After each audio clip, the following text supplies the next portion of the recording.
Right about now, you're probably beginning to ask the question, why? It's a natural question. It's a question that I think humans often feel owed in times like this.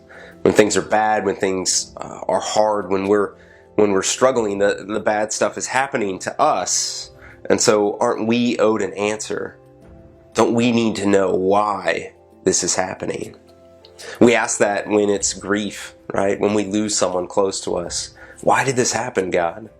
We ask that when bad things happen to our churches, when churches split. God, why? Why did this happen?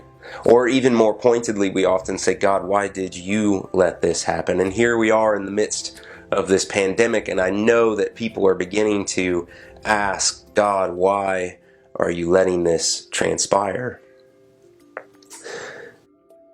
But it's a question that we often don't get an answer to. It's a question that we grope for and we search for and we look for, but it's often not within our reach. It's something that's beyond our human limits, beyond our human reasoning. Now, people will come up with things. In fact, they're already coming up with things. People are saying, here, I know why God is doing this, and I know that God is doing that, and I know that God has closed down these things, and I know that God is making this happen. But it's very dangerous to say that we know the mind of God in moments like this. In fact, the entire book of Job, most people only read the first chapter that kind of sets things up and where everything goes bad, and then they skip ahead and they read the end when God speaks his profound statements. But in the middle, most of the book of Job is about an argument that Job has with his friends. And the argument is 100% about why. Why did this happen to you, Job? And Job saying, God, why did this happen to me? Why has calamity fallen upon my house? And they go back and forth, and his friends say it's because you've done this, or because you haven't done that. It's because of unrepented sin in your life. And Job is saying, no, it can't be for that. I'm a righteous man. I don't know why. And in the end of the book, God does show up, and he appears out of the whirlwind to Job, and he says, gird yourself, hold on to the center of your being, because I'm about to ask you a question. And after God is done saying his part, Job says in chapter 42, it says, surely your purposes are too wonderful for me. Nothing you endeavor to do can be thwarted. You have asked, who is it that speaks with no knowledge about me? It is I. I have spoken about things too wonderful for me. The interesting thing is that actually God doesn't give an answer to Job. He doesn't say, this is why this happened to you. God just says, Job, I control the weather.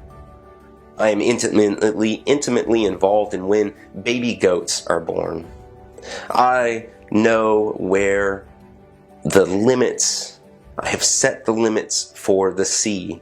I was there at the foundation of creation. It was my voice that spoke all of this into being. You can trust me. I know what I'm doing. That's not an answer to the question why. That's an invitation into a different story, an invitation to a different question, an invitation into the question of where are you now, God? That question leads us into good places. That question invites us into God's heart. That question invites us into the presence of God, because we will never know why. We will never get an answer to the question why. And I wish I could tell you why we don't get an answer to that question.